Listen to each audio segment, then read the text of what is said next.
নমস্কার, শুরু করছি আজকের আলোচনা। ভগবান বুদ্ধ ও তাঁর বাণী স্বামী বিবেকানন্দ এই বইটি থেকে আজকে আরও একটি সুন্দর কাহিনী তুলে ধরা হয়েছে। তিনি তখন বৃদ্ধ, রুগ্ন, মৃত্যু পথযাত্রী, কিন্তু ঠিক সেই সময়ে একজন অস্পৃশ্য অন্তজ ব্যক্তি তাঁর কাছে উপস্থিত হয়েছিল। সে গলিত মাংসভোজী। হিন্দুরা সেই জাতের কাউকে লোকালয়ে প্রবেশ করতে দেয় না। সেই শ্রেণীর একটি লোক সশিষ্য বুদ্ধদেবকে তার গৃহে আহারের নিমন্ত্রণ করেছিল। সে দিন দরিদ্র ব্যক্তিটির নাম চুন্দ। সে তার সাধ্যমতো যুক্তি বিবেচনা মতো সেই মহান আচার্যকে আপ্যায়িত করতে চেয়েছিল।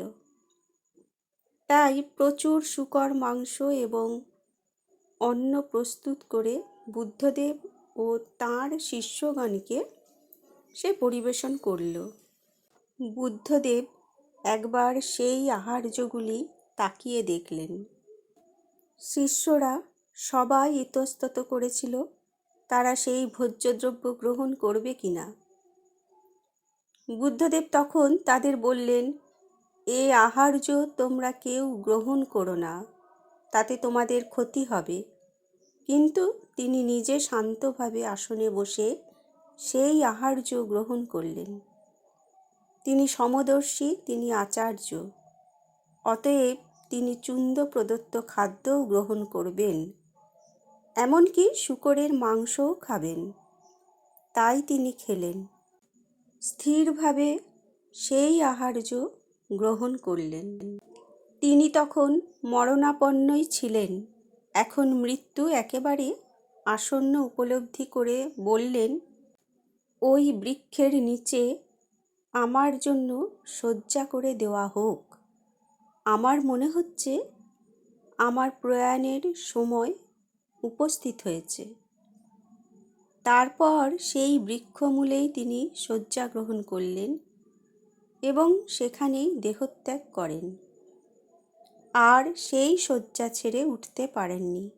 ওই বৃক্ষতলে শুয়ে তিনি প্রথমেই জনৈক শিষ্যকে বলেছিলেন, চুন্দের কাছে গিয়ে তাকে জানিয়ে এসো, তার মতো উপকারী বন্ধু আমার আর কেউ নেই, কারণ তার দেওয়া খাদ্য গ্রহণ করেই আমি নির্বাণ লাভ করতে চলেছি।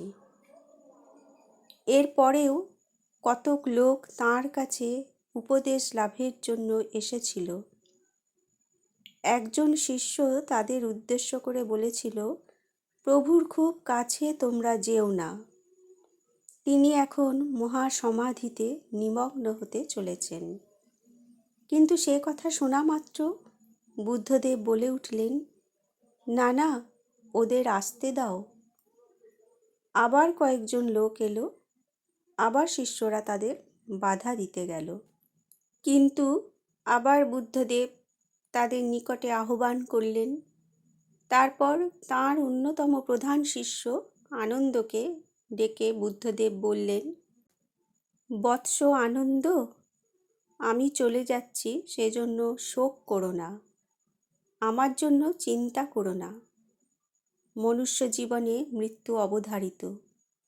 তোমরা নিজেদের মুক্তির জন্য অধ্যবসায়ের সঙ্গে চেষ্টা করো। তোমরা প্রত্যেকেই সর্বাংশে আমারই মতো। আমি তোমাদেরই একজন ছাড়া আর কিছু নই।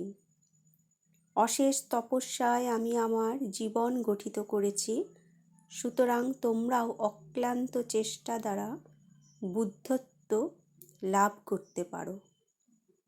বুদ্ধের শেষ অক্ষয় বাণী ছিল এইরূপ, কোনো শাস্ত্রগ্রন্থের প্রামাণ্য, তা সে যত প্রাচীন গ্রন্থই হোক, মেনে নিও না। শুধু পূর্বপুরুষগণের উক্তি বলে কোনো কথায় বিশ্বাস করো না, অথবা আর 10 জন লোক বিশ্বাস করে বলেও কোনো মতবাদ গ্রহণ করো না। প্রতিটি জিনিস পরীক্ষা করো, যাচাই করো, তারপর বিশ্বাস করো। আর যদি কোনো কিছু বহুজনের হিতকর হবে বলে মনে করো, তবে সকলের মধ্যে সেটি বিতরণ করো। এই শেষ বাণী উচ্চারণ করেই বুদ্ধদেব দেহত্যাগ করেছিলেন। এই মহতী প্রজ্ঞাবাণী অনুধাবনযোগ্য। তিনি দেবতা নন, দানব নন, দেবদূত নন, না সেসব কিছুই তিনি নন। তিনি শুধু একজন দৃঢ়চিত্ত প্রাজ্ঞ ব্যক্তি, যার মস্তিষ্কের প্রতিটি কোষই নিখুঁত, পরিপুষ্ট এবং জীবনের শেষ মুহূর্ত পর্যন্ত সতেজ ও ক্রিয়াশীল। মোহ নেই, ভ্রান্তি নেই, এই বুদ্ধের স্বরূপ। তাঁর অনেক মতবাদের সঙ্গেই স্বামীজি একমত ছিলেন না, কিন্তু তিনি ভেবেছিলেন, আহা, তাঁর মহাশক্তির এক কণাও যদি তার থাকত। পৃথিবীর শ্রেষ্ঠ প্রজ্ঞাবান দার্শনিক তিনি। প্রবল ব্রাহ্মণ্য শক্তির অত্যাচারের কাছে কখনো তিনি মাথা নত করেননি, কখনোই করেননি। সর্বত্র সহজ ও ঋজু, এই তাঁর প্রকৃতি ছিল। দুঃখীর দুঃখে তিনি দুঃখী, তাদের সাহায্যে তিনি মুক্তহস্ত। আবার সঙ্গীত সভায় তিনি মহাসঙ্গীতজ্ঞ। শক্তিমানের মধ্যে তিনি মহাশক্তিমান, কিন্তু সর্বত্রই সেই এক প্রাজ্ঞ মনীষী, সেই সমর্থ শক্তিমান পুরুষ। কিন্তু এসব সত্ত্বেও তাঁর মতবাদের সব কিছু স্বামীজির বোধগম্য ছিল না। স্বামীজি বলছেন, হিন্দু মতে মানুষের মধ্যে যে আত্মা বিরাজ করেন, সেই আত্মাকে তিনি স্বীকার করেননি। হিন্দুরা একথা বিশ্বাস করে যে মানুষের মধ্যে শাশ্বত একটি পদার্থ আছে, যেটি অপরিবর্তনীয়, যেটি অনন্তকাল স্থায়ী। সেই পদার্থই আত্মা। তার আদি নেই, অন্ত নেই, সেই ব্রহ্ম। কিন্তু বুদ্ধদেব এই আত্মা ব্রহ্ম দুই অস্বীকার করেছেন। তিনি বলতেন, কোনো বস্তুর চিরস্থায়িত্বের কোনো প্রমাণ নেই, সবই নিত্য পরিবর্তনের সমষ্টি মাত্র। নিত্য পরিবর্তনশীল যে চিন্তা স্রোত, তারই সমষ্টিকে মন বলে। এই ঘূর্ণায়মান মশাল যেন এক শোভাযাত্রা পরিচালনা করছে, কিন্তু ওই অলাত চক্রটি মায়া। অথবা একটি নদীর উপমা গ্রহণ করা যেতে পারে। একটি নদী যেমন অবিরাম প্রবাহে গতিশীল, প্রতি মুহূর্তে তার মধ্যে নতুন জলরাশি আসছে এবং চলে যাচ্ছে, জীবনও ঠিক তেমনি, দেহ মনও তেমনি। কিন্তু স্বামীজি বলছেন, তার মতবাদ ঠিক বুঝতে পারা যায় না, হিন্দুরা কখনো বুঝতে পারেনি। তবে তার মতবাদের নিগূঢ় উদ্দেশ্যটি তিনি বুঝতে পেরেছিলেন। আহা, সেটি একটি মহান উদ্দেশ্য, বিরাট উদ্দেশ্য। বুদ্ধদেব বলতেন, জগতে স্বার্থপরতাই প্রচণ্ড অভিশাপ। আমরা স্বার্থপর, তাই আমরা অভিশপ্ত বটে। স্বার্থপরতার কুমতলব পরিহার করা কর্তব্য।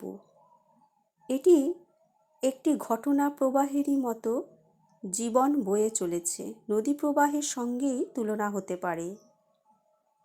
ঈশ্বর নয়, আত্মা নয়, আত্মশক্তিতে বিশ্বাস নিয়ে নিজের পায়ের উপর দাঁড়াও। সৎ কাজের জন্যই সৎ কাজের অনুষ্ঠান করো, শাস্তির ভয়ে নয়, কোনো আকাঙ্ক্ষিত লোকে যাবার উদ্দেশ্য নিয়েও নয়। বন্ধুরা, এই সুন্দর আলোচনা আজ এ পর্যন্তই। স্বামীজির চরণে এবং ভগবান বুদ্ধদেবের চরণে আভূমি লুণ্ঠিত প্রণাম জানিয়ে এবং সকল দর্শক ও শ্রোতা বন্ধুদের আমার সাদর অভিনন্দন জানিয়ে আজকের আলোচনা এখানেই শেষ করলাম। ধন্যবাদ।